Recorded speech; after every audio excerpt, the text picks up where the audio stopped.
வணக்கம். இன்றைக்கி வீடியோவில் காரசாரமான மசாலா கிரேவி கொழுக்கட்டை தான் செய்ய போகிறோம். எப்படி செய்யலான்னு பார்க்குறதுக்கு முன்னாடி ஸ்ரீபி கிச்சன் வீடியோஸை லைக் பண்ணுங்கள், ஷேர் பண்ணுங்கள், சப்ஸ்கிரைப் பண்ணுங்கள். வாங்க எப்படி செய்யலான்னு பார்ப்போம். ஒரு பவுலில் 100 கிராம் அளவுக்கு பச்சரிசி மாவு எடுத்துக்கலாம். இந்த மாவுக்கு ஒரு தாளிப்பு கொடுத்துடலாம். ஒரு எண்ணெய் சட்டியில் 2 ஸ்பூன் ஆயில் சேர்த்துருக்கேன். ஒரு 1/4 ஸ்பூன் அளவுக்கு இஞ்சி பூண்டு பேஸ்ட்டு சேர்த்துக்கலாம். இஞ்சி பூண்டு பேஸ்ட்டு பச்சை வாடை போக நல்லா வதக்கி விட்டுக்கலாம். ஒரு காஞ்ச மிளகா கட் பண்ணி வச்சுருக்கேன், அதையும் சேர்த்துக்கலாம். நீங்கள் பச்சை மிளகா இருந்தால் சேர்த்துக்கலாம். ஒரு 1/4 ஸ்பூன் அளவுக்கு கரம் மசாலா சேர்த்துக்கலாம். நல்லா வதக்கி விட்டுட்டு அந்த மாவோடு சேர்த்துக்கலாம். இந்த மாவுக்கு தேவையான அளவு உப்பு சேர்த்து 1/2 ஸ்பூன் மஞ்சத்தூள் சேர்த்து கலந்துக்கலாம். அடுப்பு ஆஃபில் தான் இருக்குது. நான் அடுப்பில் வச்சு கலந்துக்கிட்டு இருக்கேன். இதுக்கு சுடு தண்ணி கொதிக்க வச்சிடலாம். மாவு எடுத்த அதே டம்ளரால் ஒரு டம்ளர் தண்ணி சுடு தண்ணி கலந்துக்கலாம். சூடாக இருக்கிறதுனால கரண்டியால் கலந்துக்கலாம். ஆறின பிறகு கையால் நல்லா பிசைஞ்சு எடுத்துக்கலாம். பிசைஞ்சு எடுத்த மாவில் கொஞ்சமாக தனியாக எடுத்து வச்சிடலாம். மீதமுள்ள மாவில் இந்த மாதிரி உருண்டைகளாக உருட்டி எடுத்துக்கலாம். நல்லா கொதிக்க வச்ச தண்ணி தான் அந்த மாவுக்கு ஊற்றி பிசைஞ்சு உருட்டணும். இப்போது ஒரு எண்ணெய் சட்டியில் 2 ஸ்பூன் ஆயில் சேர்த்துக்கலாம்.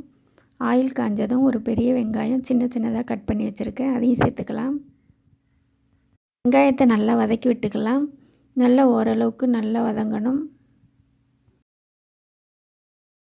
இந்த அளவுக்கு நல்லா கலர் மாறுற அளவுக்கு வதக்கி விட்டுட்டு இஞ்சி பூண்டு பேஸ்ட்டு ஒரு 1/2 ஸ்பூன் சேர்த்துக்கலாம்.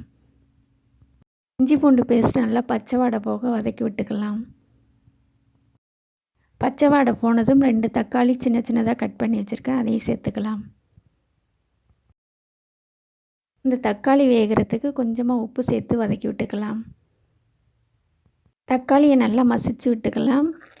நல்லா தக்காளி சாஃப்டாக வெந்ததும் 1 ஸ்பூன் மிளகாய் பொடி, 1/2 ஸ்பூன் மஞ்சத்தூள், 1/2 ஸ்பூன் கரம் மசாலா சேர்த்துக்கலாம். மசாலா நல்லா பச்சை வாடை போக வதக்கி விட்டதும் 1 டம்ளர் தண்ணி சேர்த்துக்கலாம். கிரேவி இப்போது நல்லா ரெடி ஆகிடுச்சு. இப்போது தண்ணி சேர்த்து கொதிக்க விடலாம். நான் 1 டம்ளர் 1/4 லிட்டர் அளவுக்கு சேர்த்துருக்கேன். நல்லா கொதித்ததும் தேவையான அளவு உப்பு சேர்த்துக்கலாம். கிரேவி இப்போது நல்லா கொதிச்சுட்டு இப்போ ஏற்கனவே உருட்டி வச்ச அந்த கொழுக்கட்டைகளை சேர்த்துக்கலாம். கொழுக்கட்டைகளை சேர்த்ததையும் கிண்ட வேண்டாம். ஒரு 10 நிமிஷம் அப்படியே சிம்லேயே போட்டுடலாம். 10 நிமிஷம் ஆனதும் நல்லா கிரேவி சுண்டி அந்த கொழுக்கட்டைகள்லாம் நல்லா வெந்து வந்துடும். இப்போது கொழுக்கட்டையெல்லாம் நல்லா சாஃப்டாக வெந்து வந்துடுச்சு. இப்போது ஏற்கனவே தனியாக எடுத்து வச்சோம்ல அந்த மாவு, அதை கொஞ்சம் கரைச்சி ஊற்றிக்கலாம். அடுப்பு சிம்லேயே இருக்கட்டும். ஒரு 2 நிமிஷம் நல்லா கொதிக்க விட்டு அடுப்பை ஆஃப் பண்ணிடலாம். இப்போது சூப்பராக காரசாரமான கொழுக்கட்டை ரெடி ஆகிடுச்சு. நீங்களும் இதே மாதிரி செஞ்சு பாருங்கள். செஞ்சு பார்த்துட்டு எப்படி இருக்குங்கிறத கமெண்டில் சொல்லுங்கள். நன்றி.